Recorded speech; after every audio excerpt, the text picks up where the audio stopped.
Digimon, digital monsters, Digimon are the champions. Digimon, digital monsters, Digimon are the champions.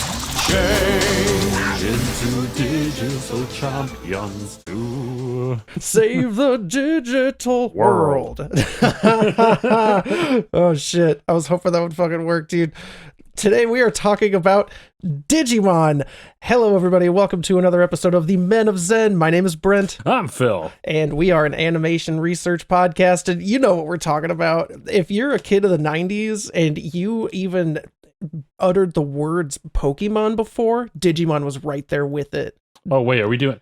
Oh shit, I thought we were doing Pokemon this week. No, fuck that. I'm talking about these badasses. The original US monster fucking craze that we had. You know, so this Digimon really did. It hit the US first before Pokemon Really? did. It did. Huh. It really did. That's news to me. In Japan, it was not that way. They already had it, but it was new to us. Man, this is such a special show for me because my childhood revolved around, Pokemon and Digimon. Yep. And then like maybe other little things like Monster Rancher. The Monster Tamer era. Yeah, just any of that stuff. It was all gold. And I actually remember, so me personally, I didn't get around to Digimon until after Pokemon. So I was already a huge Pokemon fan, and then I just I feel like this was just on Fox Kids. Yep. And I happened to catch one of the episodes, and I remember being little, and I was like, I don't know what this is. I guess I'll try it, and just my mind was blown. It was like, okay, no, this is cool. I was like, it's like Pokemon, but not. It's like if Pokemon was more violent. Right, it's like, hey, you like Pokemon? Well, imagine your favorite Pokemon with a laser. Yeah, dude, like no joke. These guys go through like some crazy fucking evolutions. There's so many cool things that this show does different that Pokemon just does not do. What did you think of Digimon? Like, how did you first find out about this? Oh man, so I'm pretty sure that yes, I found out about it after Pokemon, which of course I thought, Digimon, this is a rip-off of Pokemon. But of course, I still got into it, and Digimon absolutely was one of my one of the big shows and one of the big fandoms as my childhood. Pokemon, Dragon Ball, Digimon. It just, oh my god, me and my brother would get all the little Digivices. Yes. And we would battle and trade with them. Like that was, I love those Digivices. And I actually saw one of the same Digivices my brother and I had when we were at the Comic-Con in Cedar Rapids. Yeah. And I was like, oh my god, it's here. How much is it? Nope. And I quickly recoiled away because they were one wanting... of the original? No, not one of the originals. One of the second generation. The ones like the white ones with like the color, like red, blue, green, yellow. Yeah, it was a yellow one from season 2, and they wanted like $90 for it. Yeah, and I'm just like... No, I wish, but no. But anyway, love Digimon. Of course, my favorite in the show is Agumon. Yeah, he's essentially the Charizard, the Charmander of Digimon. And watching it as a child, it was one of the coolest things ever. Watching it as an adult, you see so many things that were like you didn't notice before. Like the dub being kind of goofy and kind of commenting about like certain things. Because hell, there's a certain scene where like the animation quality is not very good, so it just shows the Digimon like locked, like and frozen, like and one of the characters like, dang, time's frozen in this very spot, just because they're making a joke that they couldn't animate the fight or them clashing, like moving. There's a lot of fourth wall breaking things. It's a goofy show, and I always love it. Even though like I'm still more of a Pokemon fan myself, I love Digimon. It had a big impact on my life, and the games are awesome. Yeah, they are. The games feel a little bit more simplistic than I feel like some other RPGs, but that's the joy and that's the beauty of those games, is that it's just easy. It's a walk in the park. It's not like anything super like difficult to focus on or super strategic all the time. They can be. Digimon World as a kid. You know that one, right? Where, like, you get a Digimon egg, you hatch it, and you like have to train your Digimon up. And I hated it as a kid because 99% of the time, no matter what I did, my Digimon would always digivolve into a Slugmon.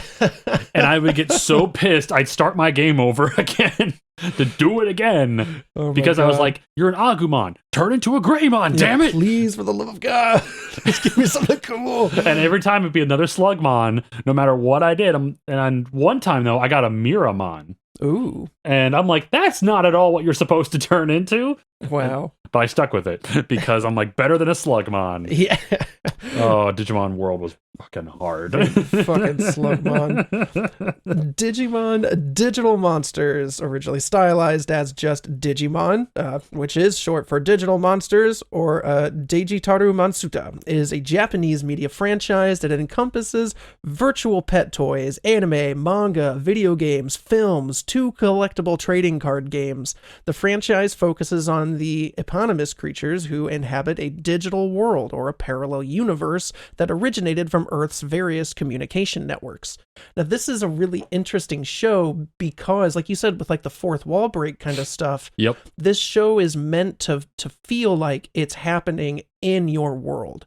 Like, it's not somewhere else. Like, these are 4 kids, or like not 4 kids, but like a group of kids from the Earth that you currently live on, and they went to this other digital place. Yep. Like the shit that's happening is actually affecting some other part of the world you're in. It's not supposed to be a fictional Earth. Right. So like I'm pretty sure, I don't know if it's ever specifically mentioned, but I'm pretty sure the original anime is supposed to actually take place in 1999, which is roughly when the series came out. It was either 98 or 99. Yeah. And that's really cool. I love that stuff where it's like parallel with real life. So they're trying to be like, hey kids, this is actually happening. Like, yes, it's a cartoon, but it's just really neat. It's just one of those little things that it really puts you a little bit more into the show. Like, wow, that's really out there. Right. Like, there's real life places in Japan that they mention in the show, they show off in the show. And there's some, like, it's a kid show, but they have a lot of like adult topics and adult like more serious tone stuff in there. Like, they mentioned terrorist attacks, which you wouldn't normally would have in a kid's show. There's stuff about like parents getting divorced and how that affects, their kids' lives. There's, parents wondering like how to tell their adopted child like they're adopted, and it's stuff you wouldn't see in a kid's show, which is really neat. And it's neat that it's pretty easily digestible for younger kids, just because it's something flashy for them to focus on. It was something fun to do. It was something fun to trade, to collect, and to interact with other kids also when we start getting into a little bit more about the history of the show. But man, the plot of this show is fucking awesome. Do you want to tell us a little bit about that plot? Oh, hell yeah. So, the original first animation, Digimon Adventure, focused on a group of kids while away at summer camp. They are transported to File Island in the digital world to be its saviors as the Digi-Destined. Each kid is greeted by a monster companion that will stay with them through the entire ordeal as the kids learn how to survive in this foreign world. The Dark Digimon, Devimon, has begun to take measures to stop the children from defeating him, like an old prophecy has been told of. He tries to prevent the kids from obtaining the powerful crests that will enhance the power of the Digimon partners by controlling other Digimon throughout the world with his evil black gears. The black gears infect the afflicted Digimon with rage and force them to submit to Devimon's will. And that's just like part 1. Yeah, that's like, it almost feels like when you get to that point where there's like an ending, it is like it actually is just beginning, and you're like, oh fuck. So I can kind of like, without going into spoilers, really, it's the first anime is separated into 4 parts. The first part focuses on them just arriving, them learning about the digital world, and having their Digimon be able to transform into their first stage of evolution, or technically like their 4th forms, the champion level. The second is focusing more on finding crests. Each crest symbolizes some type of affinity that each Digidestined has: courage, friendship, love, faith, reliability, stuff like that. And the third section is a really cool one, and probably one of my favorites, if not my favorite of these series, is where they focus on the human world, and they kind of change a lot of the dynamic of the show. And finally, the fourth one, which is them going back to the digital world after a huge time skip and fighting against the evil Dark Masters. Yes, that was kind of like it's definitely the ending of the show for real, but the third act is almost in a way like the end game of the show for me personally.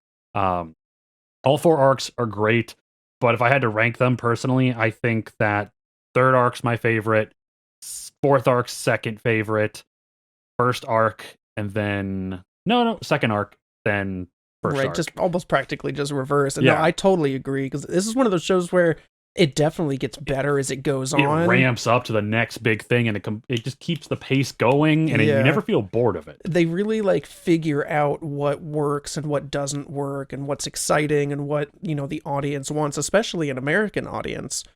Where this was like a really big deal to the animators, was like they were really inspired by like American comics and action, and they wanted this to be like, you look at the designs for some of these guys and it's just a fucking dinosaur with metal armor and fucking missiles and shit. Missiles for pecs, dude, fucking cool. You got a werewolf wearing jeans and knuckle dusters. The fucking jeans. You have a giant cactus with boxing gloves. A flaming bird. A flaming bird. This bird is on fire. A hairy unicorn walrus that then turns into a giant turtle walrus with Thor's hammer. That guy was fucking cool though. He was fucking badass. So good. God, there's just so much we can go into, but there's a lot of content, a lot of really cool things about the show, and we're going to talk about the movie too.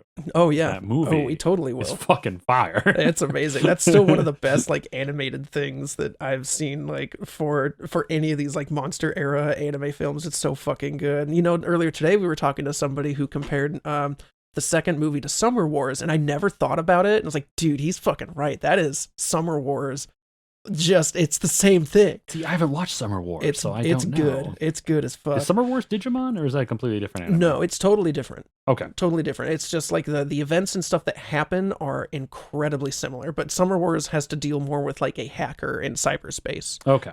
But it's super fucking good. So we've got, I want to cover the cast really quick because it's a pretty large cast and we do have a shit ton of information to go over. Tai Kamiya, the main protagonist of this series, he's like the Ash Ketchum. He's got the crazy fucking poofy hairstyle with like a soccer jersey, a turtleneck, and he wears the cool like stylized goggles for like no reason. I don't think he's ever actually worn the goggles. He just uses them as a headband. I think he has a little bit, but really? Yeah, it's a very odd trope to just have goggles just like on your forehead. That was the cool shit. Fucking Matt, Ishida, we have Sora, Izzy, Joe, Mimi, TK, and then as far as their partners go, Tai has Agumon, Matt has not Greymon. Fuck, why can't I fucking think of his stupid name? Balls. What? I can't. Wait, which guy? Matt. Oh, Matt. Yeah. He's not fucking, I don't know. Sora's got the flaming bird Biomon. So, Matt's got Gabumon. Gabumon, there we go. Yeah, Gabumon. Yeah, Izzy has fucking Tentomon. Dude, I secretly love Tentomon. Tentomon's really cool. He's really neat. Joe is the one who has fucking Gomamon. Gomamon, yep. Yep. Mimi has Patamon. Mm-hmm. And TK has Patamon. No, so Patamon. Yeah, it's Patamon. Mimi is Patamon, TK is Patamon. Yep. Sora. Kari gets Gatomon. Gatomon. Dude, Gatomon was like the Mew of Pokemon. Like, no fucking joke. It was because like you had the Digidestined, you had all the guys. So Kari is Tai's younger sister. And she was always on the sidelines. She never actually went to the digital world at first until one day she stumbles in and she does get her own Digimon, or her own Digimon comes to find her. Yep, that's a big focus on the third act, is trying to find the evil bad guy of that arc is trying to find the 8th Digidestined. He has her crest, he has her Digivice, stuff like that. And you find out, like Gatomon is 8th Digidestin's Digimon, which originally Kari was supposed to go to the summer camp with them, but she got sick, so she didn't. So in the digital world, time moves by way quicker than in the real world. So because she never showed up at the same time they did, her Digimon essentially waited and waited and waited. No one ever came, and she was adopted essentially by the big bad of season 3. Yeah. And that's how she became kind of like the bad girl. It's also really interesting that Gatomon is the only one of the 8 Digidestin's Digimon who primarily hangs out in her champion form. Yeah. All the other Digimon hang out in their rookie forms, which, to go over Digimon here, in case you didn't know, we have Baby, we have In Training, we have Rookie, we have Champion, Ultimate, and then Mega. Those are the 6 forms of pretty much all Digimon have. And the Digidestin's partners all hang out in their rookie forms as their base form. Yep. They typically will they'll revert to their baby and in training forms when they have to exert a lot of power, but for the most part, they're a rookie. Gatomon, for some reason, is a champion level that just is the same size as a rookie. So she's kind of like the one exception. Most champions are typically like big, tall, or big monsters, powerful looking. She's just a little cat. Right. And it's and it's cool because there are times where they do revert back. They can actually so they can evolve to their their bigger champions and their ultimate forms.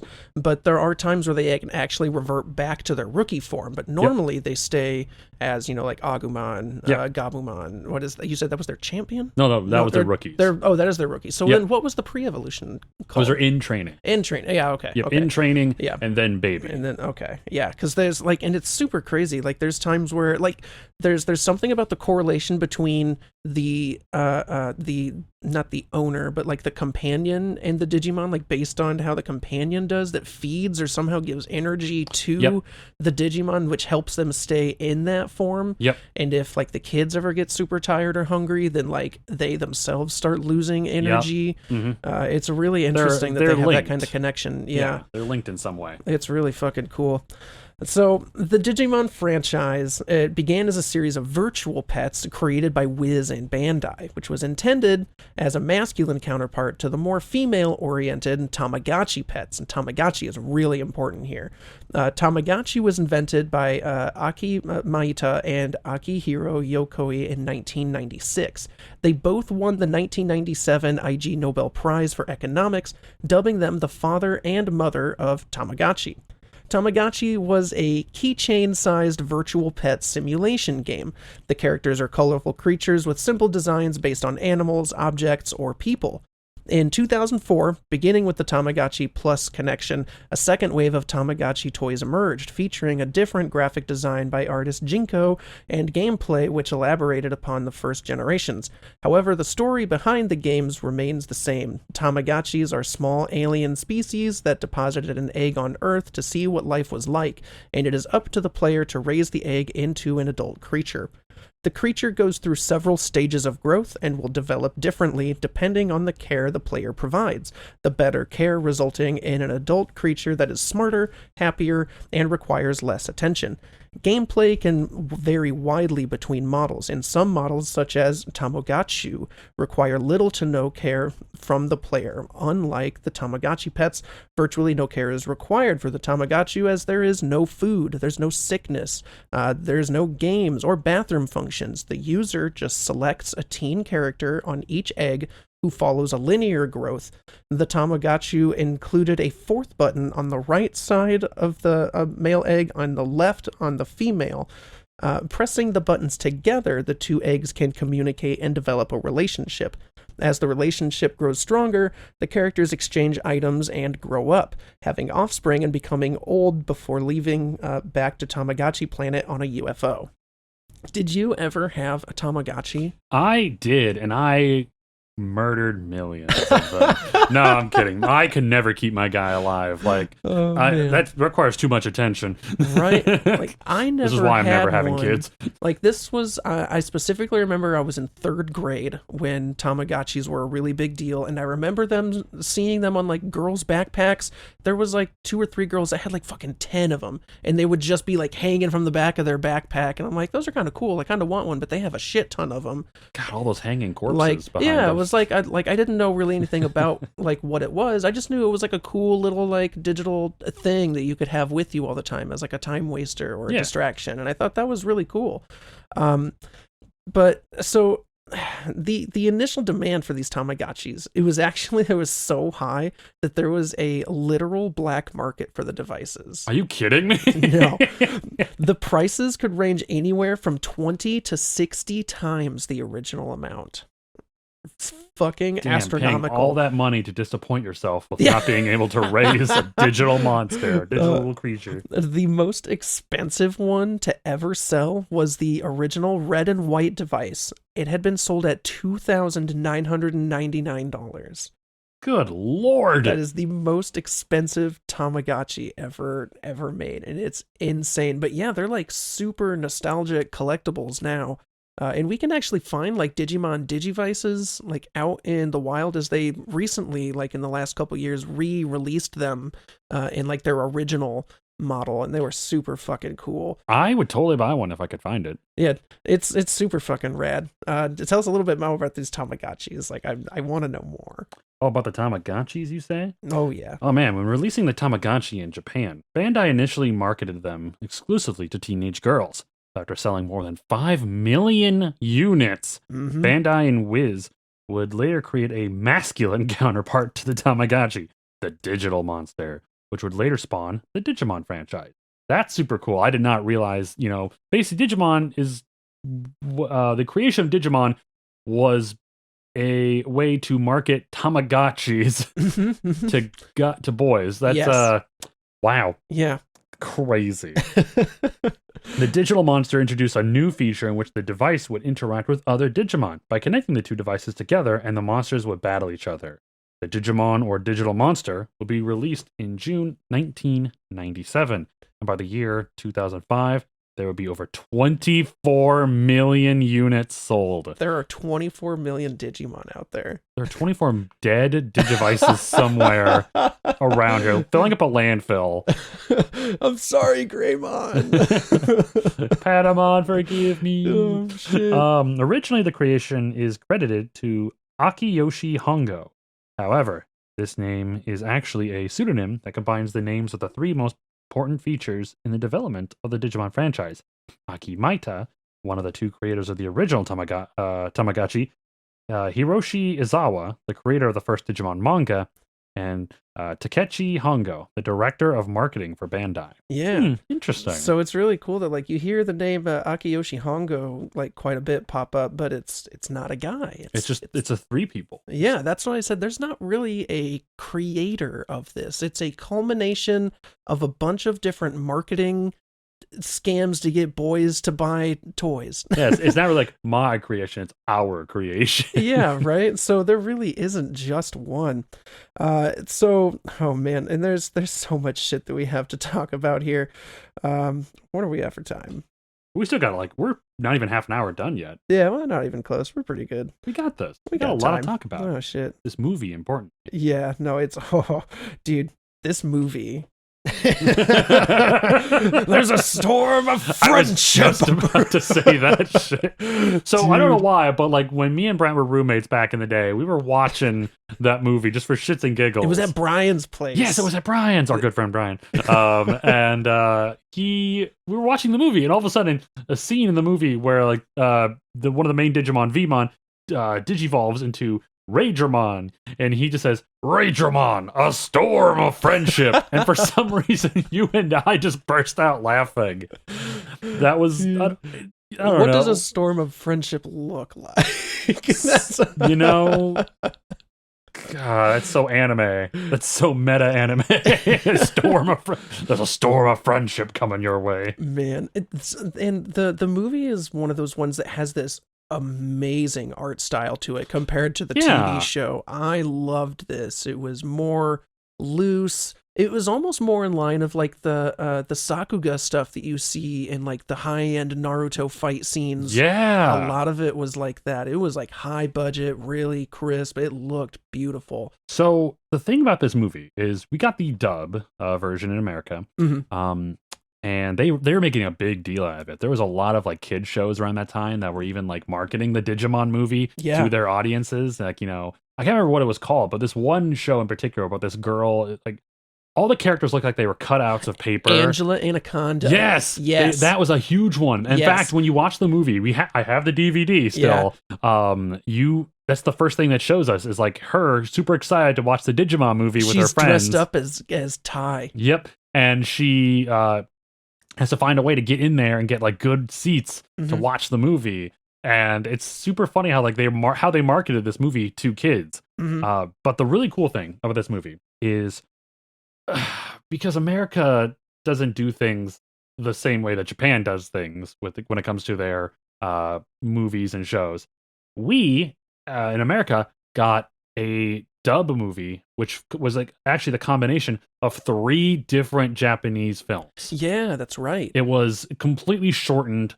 Each one was completely shortened. They just combined it into one big movie, and that's why this movie feels so weird. Because the animation changes, right? It does slightly between everything, but like for the most part, it's just like the tone of everything changes. So like, there's not one. There's kind of like one big bad throughout the movie, but 3 different parts. That first part, the first movie that was introduced is the first part of the dub called Digimon Adventure. Yep. It is essentially a telling of what happened 4 years prior to the actual first Digimon series, which focuses on a lot of the cast as little kids, where Tai and his sister Kari meet their first Digimon, and then kind of shows like how they all were linked together for this series. Because the thing about being a Digidestined is they were picked as Digidestined because they saw a Digimon battle. That's right. And this was the battle that they saw. Really big fucking red bug thing, right? No, it was a giant parrot, a giant green parrot, and they combined it with but then there was a Greymon. That was like way bigger. He was fucking huge. Yep, there was way bigger Digimon than they were typically. And I love that movie still, where like this Digimon does not talk to Tai and Kari whatsoever. And then when he digivolves into Greymon, like to protect them against a Parrotmon or something like that, and Tai's like, "Are you okay, Koromon?" And then you just see like this giant eye staring at him, and he's like, "I'm Greymon now." And he's like, "You can be whoever you want, big guy." That's all you. And then it just like kicks off that soundtrack, and the fight's on, and then great animation. Love it. The second part is called Our War Game, and this is probably my favorite part of the movie. It focuses primarily on Izzy and Tai. The other cast members, like this takes place a couple years after the main series ended. And this takes place primarily in Tai's house. Him and Izzy are trying to fight a computer virus that has infected a digi-egg that has appeared on the internet. Basically, Tai and Izzy can't get a hold of anyone else because they're all living out their lives somewhere else, away from everything. So basically, it's up to Agumon and Tentomon to beat this new Digimon that is essentially a computer virus. Yes. His whole goal is to infect the internet, and he's searching for someone. He was like this crazy, weird-looking spider thing. Dude, I love that movie so much when like they fight him, and he just keeps evolving quicker and quicker. He started as a baby, and then by the time they find him, they find his rookie form. So then he they digivolve to their champion forms to fight him, and after they pelt him, he just goes and he communicates through email. Yeah, that's right. He couldn't talk himself, but he would just communicate through email to them. He would send them like taunts and everything. He digivolves in this giant, big white and red spider, and then he finds out like, oh, he skipped the champion form and went to the ultimate level instead. Yeah. So they have to kick it in gear, and it's just this awesome back and forth as they're trying to hunt down this virus before he sends off a nuke that's being aimed at their town. Yeah. And it's such a amazing thing, amazing series or a series of events. Matt and TK show up to help out, and eventually it comes down to just Greymon and War Greymon and Metal Garurumon fighting Diaboromon, and that last fight was fucking fire. It's fucking rad. And then finally, Hurricane Touchdown takes place a couple years after that, and it focuses on the season 2 Digimon stars as a kid apparently he was the one that created the Digimon egg that got infected by the computer virus. His name is Willis. He's from America. Yeah, that's right. I forgot about that kid. Yeah, he's another Digidestined from America. And he essentially comes to Japan to get away from something that's chasing him. Turns out it's another Digimon in the digital world, in the real world, that this computer virus, after like Tai and everyone beat him in the second part of the movie, somehow the computer virus came to life in the real world and stole away one of his partner Digimon. Yeah. Because he had two, and he essentially corrupted that Digimon into his own new vessel. Mm-hmm. So it's up to the new Digidestined from season 2 to help Willis fight this guy. And that also got really dark. Yeah. The animation, the fight scenes, really cool. The soundtrack. Fire. The soundtrack is amazing. I mean, that shit's got like a bunch of really big, like big pop songs at the time. Like, oh yeah, it had All Star, Bare Naked Ladies. Fuck, I can't remember who else. There was quite a few on there that were like really that was a show. big. That's a song, not an actual like Bare Naked Ladies. God, there's so much. Like I could listen to that soundtrack. Yeah. Like I remember doing that like maybe 2 years ago when I was helping Derek with a video for Digimon, and I just listened to that soundtrack. And this is a fire soundtrack. Yeah, dude. Like looking at it at that time, like even now, like some of those songs still slap. If I heard it, I'd be like, hell yeah! It just takes me back to a fucking better time. Holy shit! That's like amalgamation of like just good and good animation, good childhood nostalgia right there. It's just, oh man, and again, that animation, there was something about it that I just loved. Even as a kid, I knew it looked different from compared to the show. The original show that aired on, was it Fox Kids? I believe it was on there. It looks very Pokemon-esque.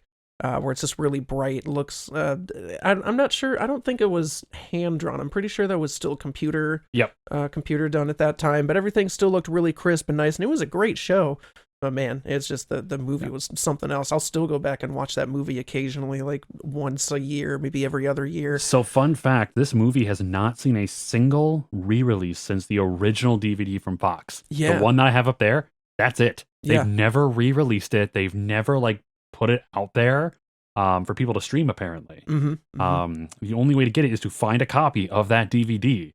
Wow. Because apparently Funimation owns the rights to Digimon Adventure and refuses to do anything with it. Yeah.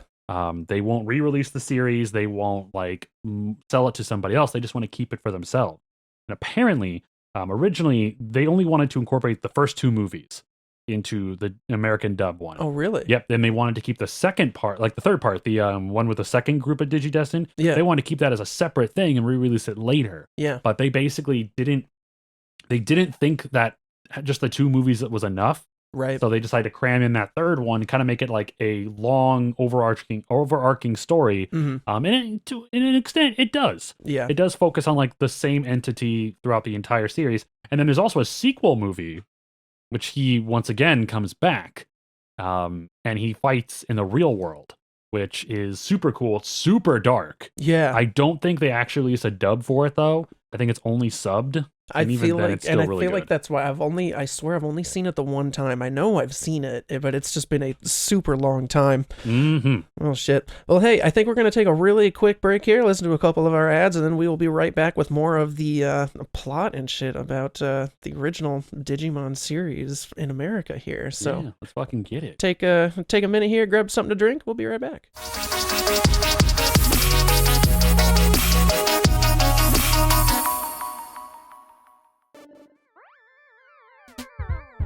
What's up, gamers? Birds and Swords here. I'm Micah. And I'm Alyssa.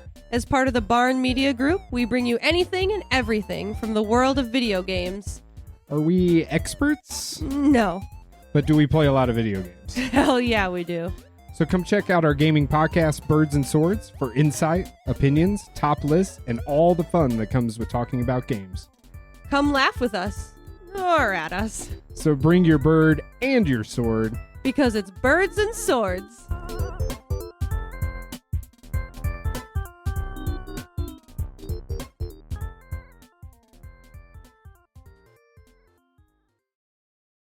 Hey guys, I want to take a quick break to talk to you about our show's partner, Dubby Energy. You know, that sweet, new, upcoming energy drink that you're dying to try? Well, let me tell you what.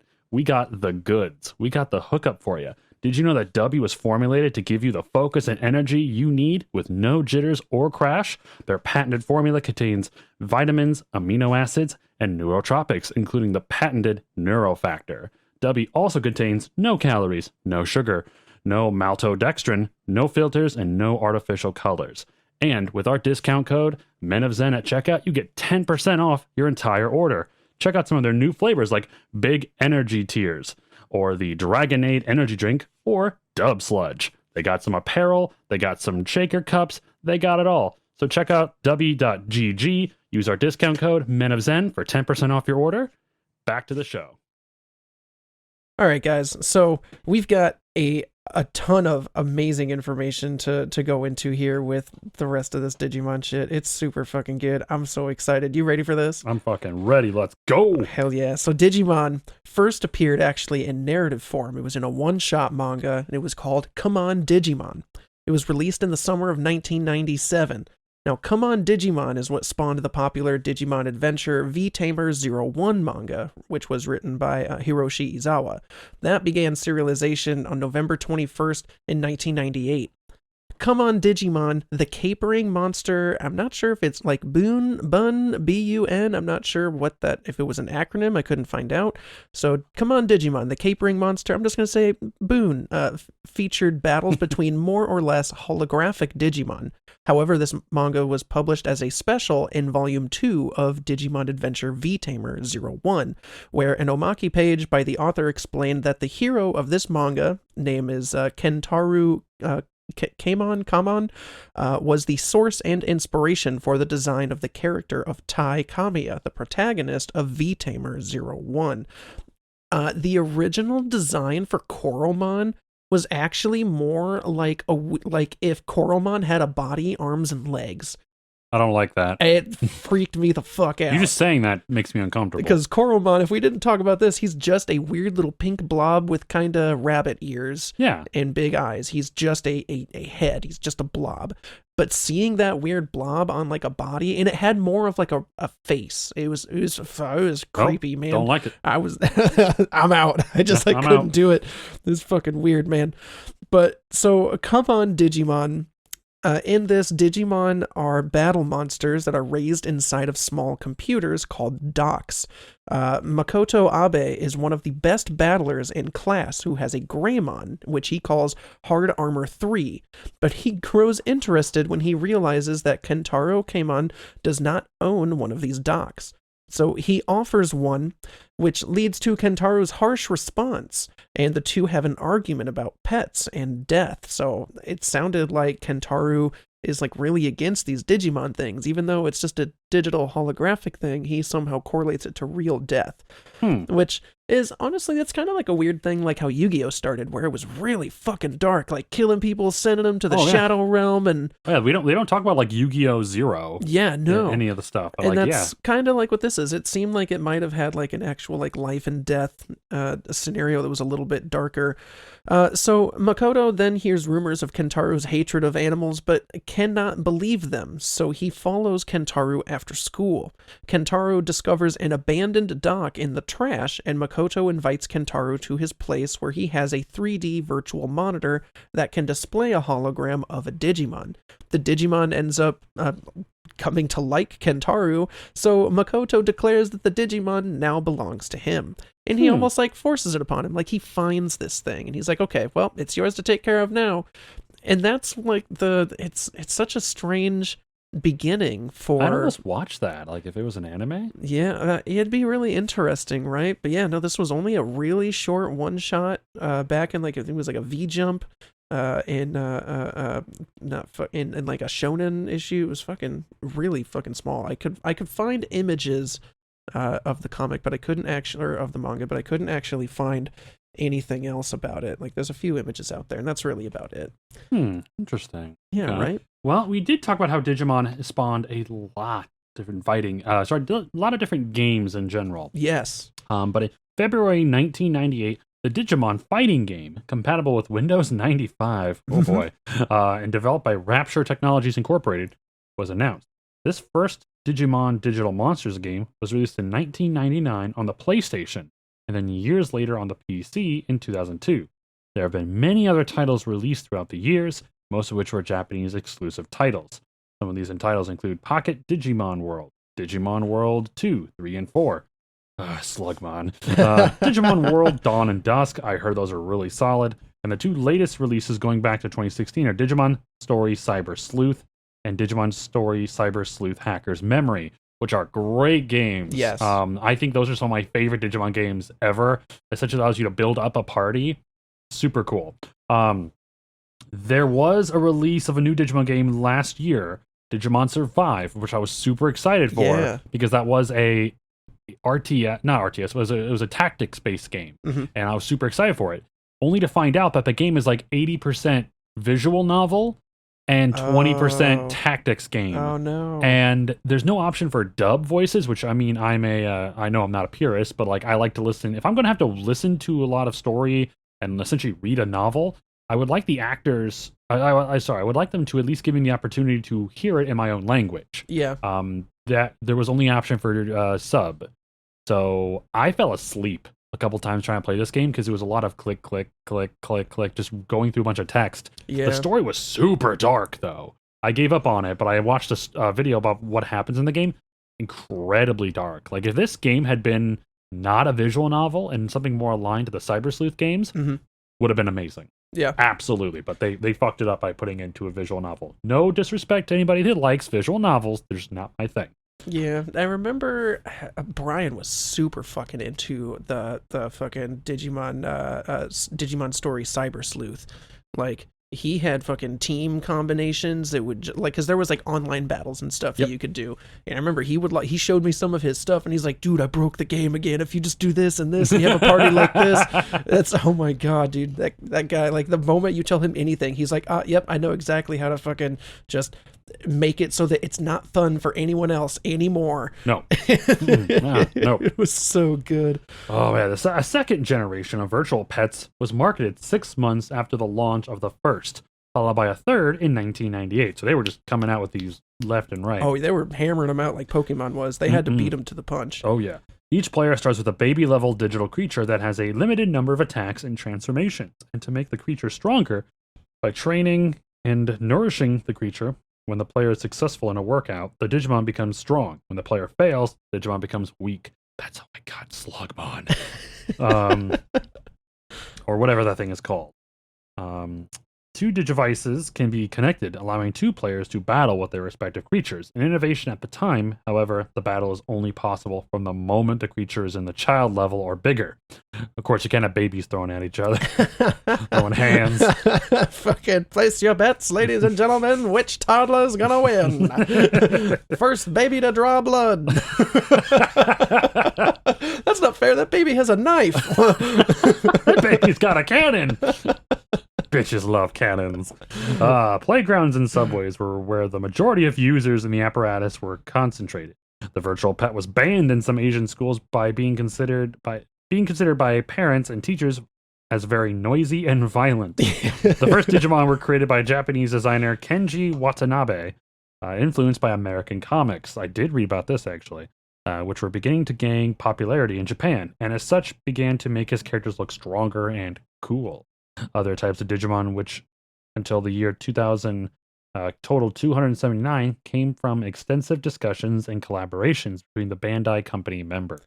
And I'm really surprised that, like, because so this is a show that immediately from the get-go they're like, there are no rules to what these Digimon can look like. They can look like fucking anything, guys. As long as you put a word in front of it and then add the word mon at the end, it's a thing. Dude, there was literally a Digimon that's just like a little cute rabbit with like big ears, and then he evolves and he gets pants and machine guns for hands. Oh yeah, I fucking forgot about that dude. Yeah, love that guy. Oh my god, it's Terriermon and then Gargomon. Yeah, and like there's no fucking correlation to any of it. It's just fucking crazy. Like you have was it Patamon, the little white and orange like bat cat rat, I don't even know what the fuck he was just round, and he had wings like a bat, and he transforms into a fucking like human man angel. Oh yeah, Patamon transforms into a giant angel, essentially like one of the archangels, who just one-shots the main villain. Like a really muscular man from a weird orange bat looking kind of thing, like a bat dog. Bat dog. Yeah, Bat dog. There are no fucking rules. It's absurd. So I'm really surprised that honestly there's only 279 at that time. I mean, like I said, they could do anything. Now, what's also kind of cool is that there are not necessarily any rules to what these guys digivolve into, right? They can become other things. Like Greymon can digivolve into either Metal Greymon or Skull Greymon. Like Skull Greymon was fucking scary, dude. That was like, dude, Skull Greymon, like that was like one of the first big like darker moments in the show where it's like, this is what happens when you like mistreat your Digimon and misappropriate like what they're basically, you fuck up. And Ty was like, I want you to digivolve. You got to digivolve into the next level. Oh, that's what it was. He tried to force him to digivolve. Because he was like, we got the crest first, meaning you have to digivolve first because we need an ultimate level Digimon and you're the only one that can do it. So, and he's like, Ty, I'm too tired. Yeah, and he's like, I don't care. We're going to keep working until you digivolve. And then he forcefully digivolved into Skull Greymon, and he goes on a rampage, almost, killing the other Digimon. And that was a dark moment. Yeah. That was really crazy. Like, I kind of forgot about that until we were just talking about this just now. It's crazy that there's no rules to it. And I feel like there's even times where you can have two of the same, like Koromon doesn't necessarily always digivolve into Agumon, right? Or in the games, yes, there's like paths Koromon can choose. Yeah. But in the anime, it was always like the singular line. Yeah, okay. That's why I was getting confused. I thought I remember that they could be different things. Dude, fucking wild. This whole show, it's Digimon ridiculous. Season 2 did different things though. Like their Digimon could armor digivolve into branching paths, depending on what egg they used. But they also had their champion line, and then fusion. Oh, dude, yeah, the fusion. DNA was digivolving. Cool. Yes, I love that shit when they just combined with each other, and that was Digimon series. We didn't even talk about Series 2. No, Series 2 had some great. I love Series 2. That was amazing. It's a sequel. Vmon was like the main guy. Vmon was the main one. Armadillomon, Hawkmon, and then we got TK and Kari.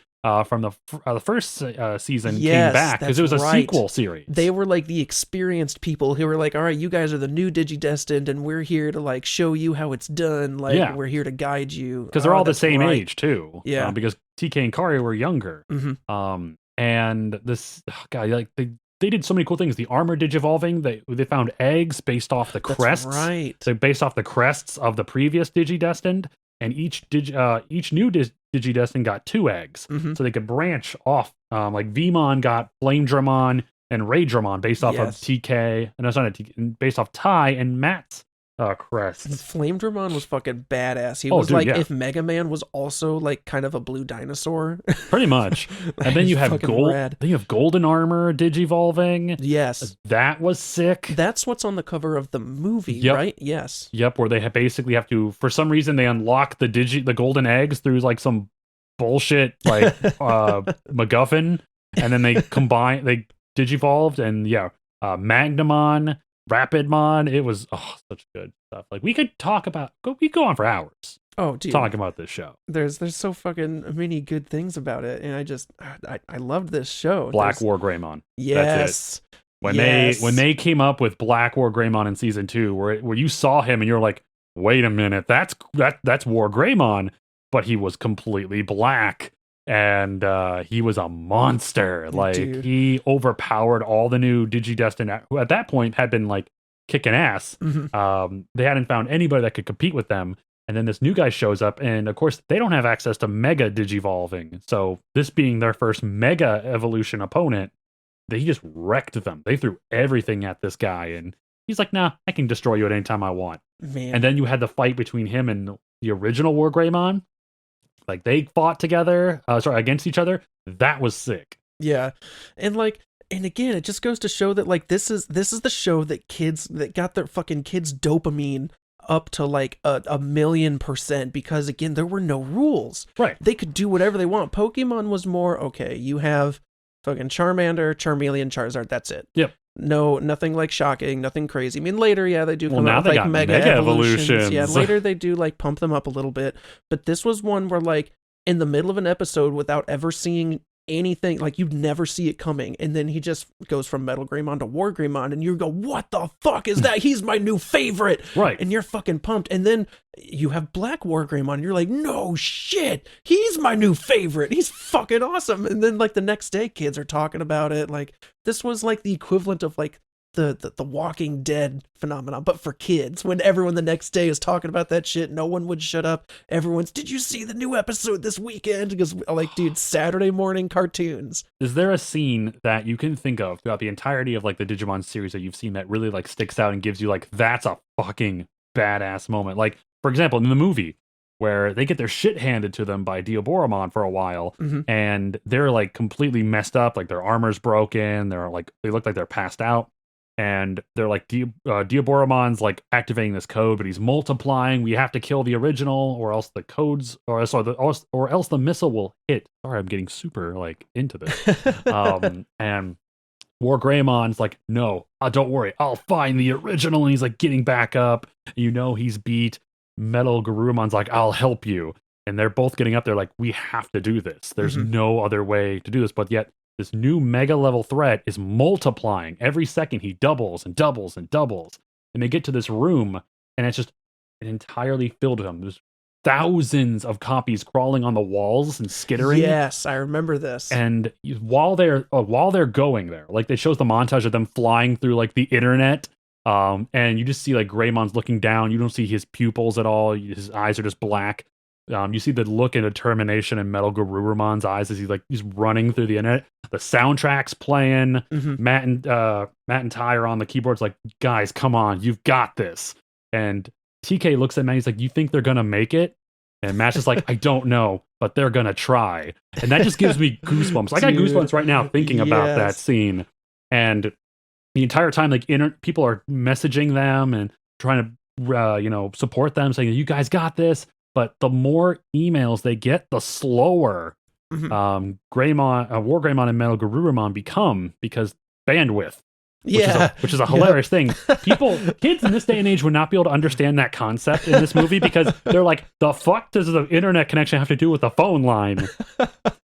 Like, that's a legitimate thing. And these like badass computer monitors they were using too. I would love to see the reaction of a Gen Zer watching this, and they're like, the fuck is that? And none of this makes any fucking sense. So like, wait a minute, like this is the phone, but also the internet. He's traveling through the phone line? Yeah, well, technically, I mean, when you're using 56 kilobits a second. Jesus Christ. But yeah, that's my moment that I think of whenever I think of like badass moments in Digimon. Do you have one? You know, I really can't think of anything specific. I wasn't able to watch as much of this show as I wanted, but I've seen it numerous times. Shit. You know, I do think that it really is, at least in the movie, it is that first moment where the kids, when they're younger, encounter their first Digimon, when you have that really big fucking Greymon, and it seems like it's really like it's life threatening, and like these kids are like, this is really fucking dangerous, like it's Godzilla like level events. And whether or not Greymon like is there, you know, to protect the kids from this other thing, it can still cause just as much destruction. It was blowing like fireballs around and shit. And like it was a really dangerous place to be, and it happened in the real world. So people were like talking about it. It was on like the news and shit, right? And they said it was like a terrorist attack. Yeah, because no one could explain it. Now there was also something about that I thought, where not everyone could see it. That a lot of kids that they make known that like kids could see Digimon easier. Yeah. But then a lot of those kids that watched that fight ended up becoming Digidestined later on. Yeah, and that's why like adults were like saying it was terrorism, because they weren't sure. Like to them it was just explosions, shit like breaking and stuff. They couldn't see it. And I thought that was wild. It was really cool. And yeah, it was just one of those scenes that like it really puts the kids in a sense of danger. But it's really cool knowing that just because that event happened and they witnessed it, that's what leads up to them, you know, being the saviors of this digital world, is because they were there, they experienced it, they were touched by the digitalness of this place. So the Digidestined. They got the touch and the power. Holy fuck. Now, in the United States, for the first 3 series that made up Digimon Digital Monsters, first aired on Fox Kids from August 14th, 1999 to June 8th, 2002. The localized series was produced by Saban Entertainment, which would later be acquired by the Walt Disney Company during the show's Fox Kids run. Some scenes from the original shows were modified or omitted in order to comply with Fox's standards and practices. Standards and practice. What's standards and practices? Standards and practices. P-Wad, get the hell out of here. The show also featured more jokes and added dialogue along with the completely different musical score. As a cross-promotional stunt, 2001 and 2002 saw it was called the Digibowl specials, which co-produced with Fox Sports. NFL on Fox commentator Terry Bradshaw provided interstitial segments in between episodes as if the episodes were actually a football game.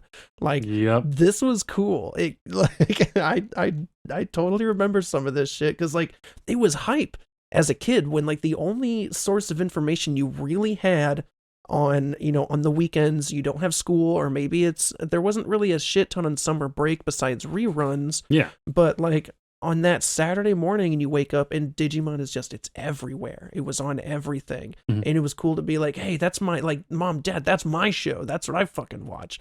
But it's your sports thing that you guys watch. Oh man, poor kids. Yeah, man, watching like Digimon. I feel like Power Rangers was also part of it. Like, Yes. my block of like shows that I got to watch. Like, Yes. oh, And once I Yu-Gi-Oh! discovered Digimon, I remember being like, oh, my cartoons just expanded. I have another show to be excited about. Yep. It's fucking awesome. And then that was the best. the original card game, I remember I had a friend of mine at the time. I lived like real rural out in the country. He was like the only friend I had like a mile down the road, and he was the only other house like a mile down the road. But me and him were really big into this shit. And when we found out there was this card game, the card game seemed much more complex than like Pokemon. We had no fucking idea how to play this. But I remember looking at the cards and we're like, cool, this is War Greymon. Here's Greymon. Dude, it was fucking rad, like looking through these cards. And looking at them now, they seem really archaic, like compared to some of the current card games we have. Like, Well, I mean, the new Digimon card game, which, you know, produced by Bandai, they actually released a set that was entirely inspired by the older archetype. oh, cool. So the cards look like the older style, Neat. but That's they're rad. just older. That's So cool. they're the newer stuff. That's awesome. I did not know that. I got a So- couple starter decks here, you know, in case I ever want to play it. Oh yeah. I've looked. It looks pretty neat. It looks pretty interesting. I'm really big into that One Piece and Dragon Ball Super right now. that But shiny cardboard. that's what fuels my desire to go on. It fuels my depression. Sorry, fights my depression. That's a different thing. A little of both. Depends on how it goes. So Disney's acquisition.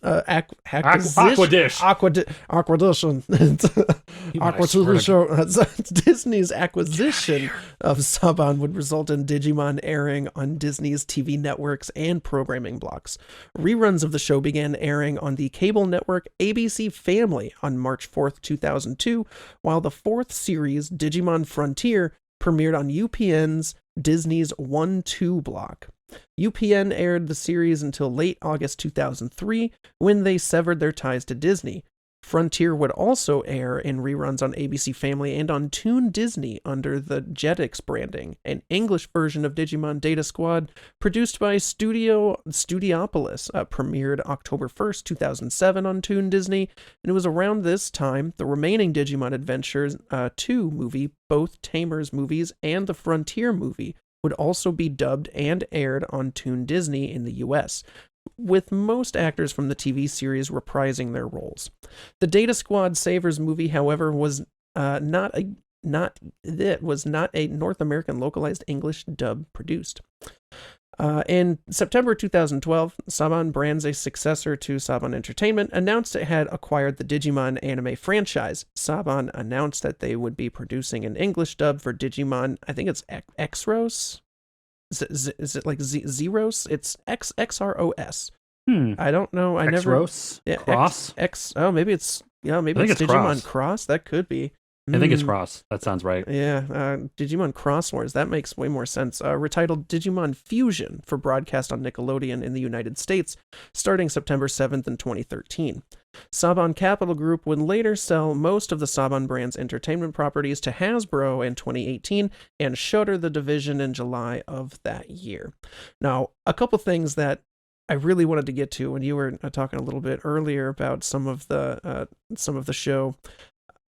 Some of the really cool things that really harken back to what made Digimon great. Do you remember the original the evolution when it happened on screen? They always had to show it every time. It was like Power Rangers. When they suit up, they had to show it. So it was almost a guaranteed, hey guys, we need to fill a minute and a half of airtime. I know, we'll just use this same animation over and over and over and over, and they just insert animation here. Dude, it's so fucking good. Check this shit out. I loved this. It's amazing. Digimon, digital monsters, Digimon are the champions. Digimon, digital monsters, Digimon are the champions. Digimon into champions.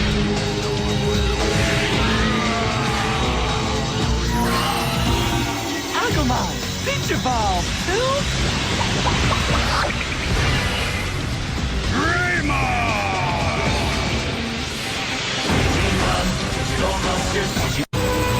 Dude. Just like it hyped you up when they were like, it's time to Digivolve. And then you see that animation start kicking in. You're like, let's fucking go. Yes. I remember times where like there would be something really important happening in that episode and they would do it really fast. And they would just be like the Agumon, Digigabumon, Digivolve, Tentomon, Digivolve. Dude, Tentomon. Dude, What's so funny is in the movie when they do the Digivolving, in the internet, it shows like a window pops up behind them and it shows like that whole animation loop. But like obviously Diabormon was able to slap Patamon out of its Digivolving. And it was so funny because I'm like, wait a minute, it just shows like a window. Like, hey, hold on, let me open XD Digivolving run program.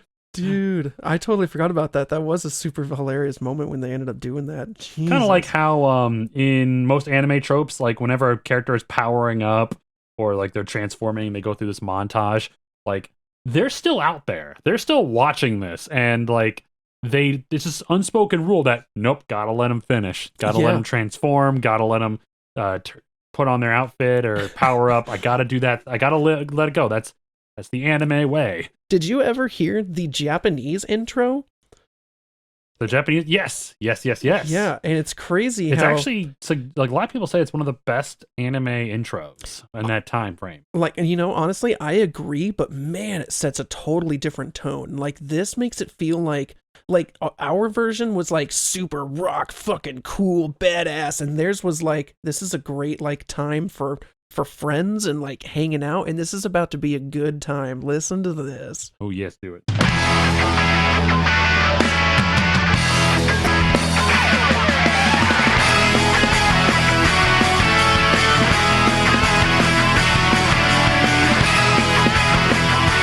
Something I do want to say about this is it's the original animation for the intro. They didn't change the animation at all. Oh yeah.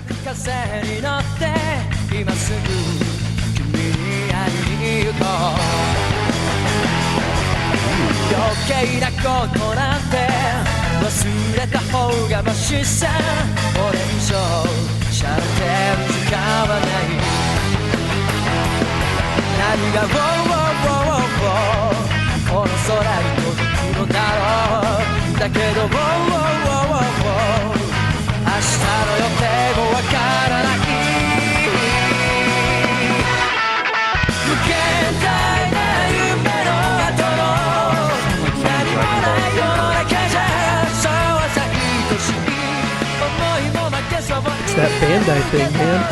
Bandai. They got it. They got this shit on lock, and it's good. It is so good. And like I could see where it wouldn't be exciting for kids here at the time to get into that, but me as an adult, I prefer this. What are you saying? Are you telling me the Digimon intro is not your jam? Don't get me wrong, it's classic. Like, I will never forget it. But this is like, I don't know. There's just something about this that's just, it really grabs me. I'm like, this is cool. Like, it feels more quality than just a guy going, what are we going to do for the song? Like, what's it called? Digimon? You just, Digimon, monster. Yeah, let's use that. That was a And way then, of marketing. Hey, give me one of them, like, them fucking, like, beep, beeps. Yeah, give me a couple of them. Just really feels like there isn't a ton of substance to it, but it was really badass. You got to bring an opera guy in here. Change into digital champions. Fucking great. Oh my god, and it's so good. Like, speaking of the series, there are a lot of different series. Let's Yes. name a few. So of course we have the main ones that I personally love, and I kind of stopped watching after these, which Digimon Adventures 1 and 2, which are sequel series. They take place with the same characters in the same world. Yep. Now, Digimon Tamers was released in 2001 and was the first anime to exist outside of the adventure continuity. In a major contrast to its predecessors, Tamers takes place in a world similar to the real world, where Digimon exists as a multimedia franchise, with much of the conflict centered around the kids dealing with Digimon being real, in addition to them having to deal with a government organization tasked with fighting Digimon. Tamers is noted for being a much darker series than the other Digimon anime series through its use of Lovecraftian horror themes. Right. Which is super cool. That's rad. Then we have Digimon Frontier, released in 2002. They were knocking these suckers out every year, it seemed like. Yep. Digimon Frontier went back to basics by being another show about children being brought to the digital world to protect it from evil. In a major departure from the norm, however, the children didn't have Digimon partners, instead drawing on the power of ancient Digimon to transform into Digimon themselves. The entire premise was very similar to the Sentai genre, like, Super Sentai, aka Power Rangers here in America. That was an interesting series. When I first saw them, like, they turn into Digimon. That's when I stopped watching, honestly. That's kind of interesting. Like, I was just old enough to be like, not for me anymore. Yeah, now they are Digimon. Pass. Then we have Digimon Data Squad, and that was a very interesting premise, I remember. This one was released in 2006. Data Squad features a government organization tasked with keeping Digimon at bay, but rather than be at odds with them, the main characters in Data Squad are part of said organization. With Digimon being about 10 years old at this point, Data Squad did various things to try and appeal to adults, having callbacks to previous Digimon anime, and having more instances of physical violence and character-driven drama. All in all, Data Squad, directed by Naoyuki Ito of Studio Madhouse's Overlord. Yup. So that's really neat. Madhouse. Hey, we did an Overlord episode a while back. You should go check that out. That's in our archive episodes. You'll find that on our YouTube or our original Men of Zen Spotify or playlists, if that's still up. It's out there somewhere, but yeah, it's on our YouTube for sure. Yeah, check it out. It was the franchise's biggest attempt at creating a typical shonen anime. Data Squad is also noteworthy for being the first mainstream appearance of Yggdrasil, the god of the digital world. That was cool. Like, I never knew that. Like, it's really neat that, like, they're kind of doing shit like Pokemon did. Like, there's Arceus, right? He was like the god of all Pokemon. Oh, and yes. now Digimon has Yggdrasil, right? So there's some things that I feel like they borrow from each other. But at that time, I don't know if Arceus was out. 2006, because we got the Digimon. Pokemon Diamond and Pearl, I'm fairly positive, came out in 2005 or 2006. Okay, so maybe they were either on, like, onto the same kind of wavelength, or maybe, I don't know which one came out first, but that's kind of interesting. Yeah. So after that Digimon series, we have Digimon Fusion, which released in 2010, also known as Digimon Cross Wars in the original Japanese. Fusion returned to the basic premise of children being brought to the digital world to protect it from evil, but with the addition of DigiFuse gimmick to combine Digimon into different forms. Fusion also did away with the traditional level system used in Digimon to focus on the DigiFuse system. After the first 2 seasons of Digimon Fusion, directed by Tetsuya Endo, who was the assistant director for My Neighbor Totoro, the anime was rebranded as Digimon Cross Wars: The Young Hunters Who Leapt Through Time. changed its format to a Monster of the Week kind of series, and even had characters from the previous anime appear in the final arc to fight the main villain. Having aired from 2010 to 2012, it lasted 79 episodes, and Digimon Fusion stands out as the longest Digimon anime to date. Then we have Digimon Adventure Tri.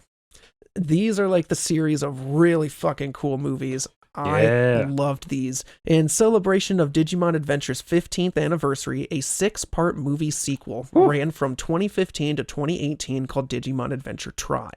The series took place 3 years after the defeat of Malomyotismon in Digimon Adventure 2 and followed the original cast of adventures as teenagers going through the pains of adolescence coupled with another adventure with their Digimon. So they're much older. Yep. The animation style is more like typical, like standard anime for like nowadays. Yep. More detailed in ways, and it's really cool. I remember watching the first movie, and I own all of them. Yeah. I own all of them, and I've only watched the first one. I know. Oh, no way. Yeah, I just keep forgetting to like sit down and actually give them a try. Do it. They're good. I remember when it came out, when the last one came out, I like binged all of them like back to back to back. They're totally fucking worth it. It's phenomenal. After this, we have Digimon Universe App Monsters, which was released in 2016 before the Tri series finished. App Monsters was a major departure from the series for focusing not on Digimon, but Appmon, digital life forms from the net ocean derived from phone apps. This is because the anime technically wasn't based on Digimon, but on the App Monsters spin-off franchise, which had long since been discontinued. So it's a really strange one. Then there is a Digimon Adventure, which is a full reboot of the original Adventure series that takes place in the year 2020 instead of 1999. So again, just like it was back then, it insists that it's happening now in your world. So for the most part, it's the same show, but they enhance a lot of things to put like into context of now it's in like modern times. It's really cool. I think it's only subtitled right now. It is on Crunchyroll. I haven't seen it dubbed anywhere yet. And this newest one, and honestly, one of the most interesting ones that I really want to start watching, it is subtitled only right now, but I'm dying to start this if I can find time to watch it, is Digimon Ghost Game, the newest and current Digimon anime, another series where the main characters have to deal with Digimon causing trouble in their world. But the hook is that in Ghost Game, the Digimon are causing incidents labeled as supernatural phenomena instead. So it seems like it's got a much darker tone, and again, that's another one that's on Crunchyroll that I'm dying to watch. These shows are so fucking hard to find. Like Hulu has the original Adventure, which is surprising because I actually watched a video in preparation for this episode where it talked about how they had been removed at the time that guy had made his video like 3 years ago. You could not watch Digimon anywhere. Yeah, like it was completely removed from any type of streaming service. Yep, and it's still basically that way now. The only ones I could find. So yeah, that Adventures on Hulu, and then we have Ghost Game on Crunchyroll, and the new Digimon Adventure on Crunchyroll. I couldn't find anything else anywhere. I need to use my Crunchyroll more often because I didn't notice that there was a new Digimon reboot. Yeah. Like, I kind of want to watch that. Right. It seems a lot like what Pokemon, was it Pokemon Journeys with like Ash and shit, like what they did, where they just tried to make it more appealing to adults a little bit. Where it's like the Pokemon Journeys are like where they focused on red. Yeah. Okay, that's sick. It feels kind of like that, where it's more modern times. It is still for kids, but the things that exist there are more relatable to things now. So it's really interesting. Okay, sick. Damn. I think we're running out of time here, but real quick, I want to see if I can find what does the current Google review have to say for Digimon. While you're doing that, you know what? I just looked up online. Apparently, Screen Rant has come up with a list of the top 10 most popular Digimon. Oh. And I'm not going to go through all 10 because that's crazy. But the top 5. Top 5 here, let me actually, get to them. That's number 10, 9, 8, 7, 6, 5. Okay, here we go. Top 5 Digimon. Number 5, Renamon from Digimon Tamers. It's the yellow fox with like the gloves, the purple gloves, and it stands tall. Yeah. Interesting one. Number 4, Gatomon from Digimon Adventure. Oh. Solid. A later addition to Digimon Adventure, Gatomon starts as a potential adversary to the new protagonist before becoming the Digimon partner. of the 8th Digidestined. Number 3, Patamon, also from the first Digimon. Number 2, what do you think number 2 is? If you had to guess. If I know. Abuterimon. Nope. Number 2, Omnimon from the Digimon movie. The fusion of Metal Garurumon and War Greymon, who was an absolute mad lad. An absolute Chad of Digimon. And then finally, number 1, and apparently this Digimon is the mascot of the Digimon franchise, Agumon. Yep. Basically, he has become essentially the Pikachu. Yeah, he's Pikachu. Of the Digimon world. Gabumon, just letting you know, was number 8. Leomon, I love Leomon in the first series. He was rad. He was number 6. He was like a really buff biker lion. Yep, and he was kind of like their guide. Yeah. Who would help him out. He had just like black jeans and was super ripped, no shirt. Had a sword. Yeah, had a sword. As all hell. Devimon was number 8, the first big bad of the first series. Oh, really? And Gilomon was number 10, like the red dinosaur. Oh, okay. From one of the later series, but yeah. Was like Flamedramon or Vmon? Were they weren't on that list? They were on the top 10 list, really? Which is crazy to me. I don't know what you guys are doing here. Man. So currently on Google Review, it sits at the original 1999 Digimon Adventures sits at a 4.5, which I feel like it so rightly deserves. Like, it is a little simplistic now. It's not quite mind-numbing, but at first it is almost a little too easy. But like we said, as it goes on, the show gets more complex with darker themes and gets much more exciting. But man, I feel like 4.5 is perfect for what this show is rating at, because I've watched this show a handful of times.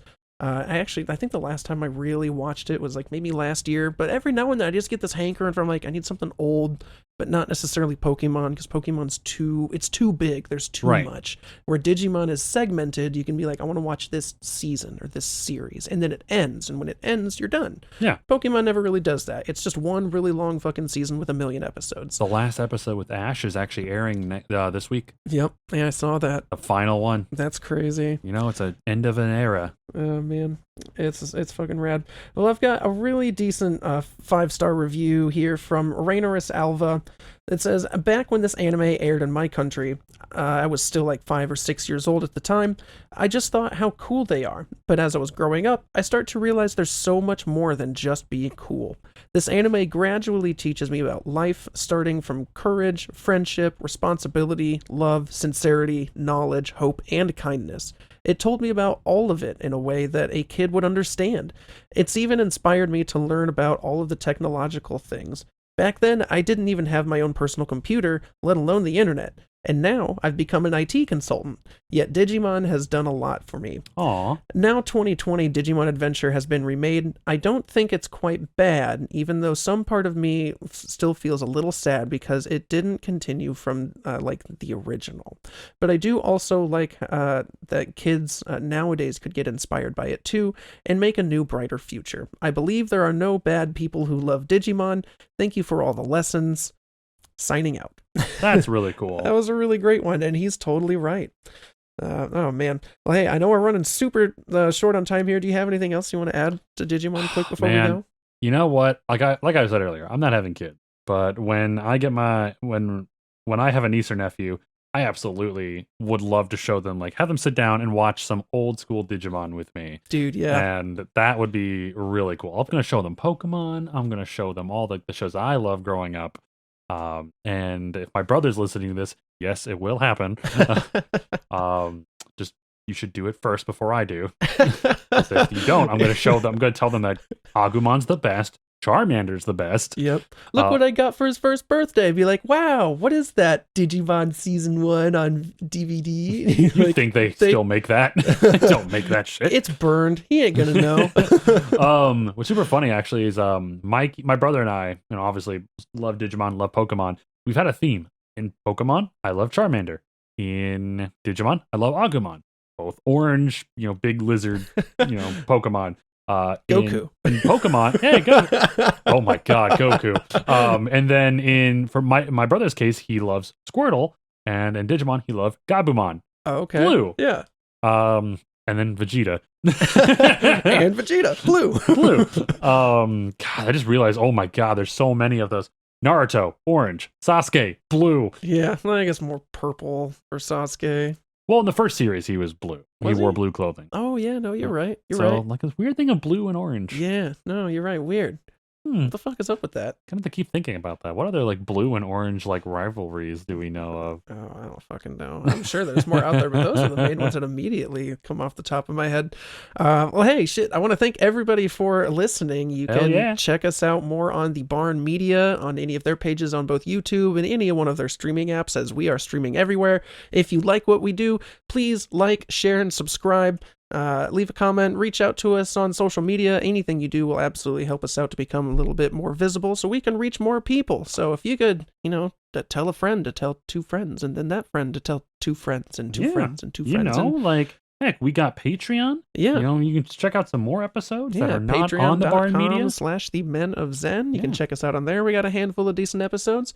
We got our partner Dubby Energy. Remember, use our code Men of Zen at checkout for 10% off your order. Link in the description. Help us out. It'd be fucking rad. Yeah. I do want to also especially thank Schminkadelic for the use of our intro and outro. You can find more of his stuff on Spotify and Apple Music for that delicious dance and trance that I know you crave. You need it. You need that shit in your life. Otherwise, you're just gonna you're not gonna do anything with it. Oh boy. Oh man. Hey, thanks again everybody for listening. Once again, this has been the Men of Zen. My name is Brent. I'm Philmon. What would be your Digimon form? Philmon Digivolve to Dr. Philmon. Philly cheesesteak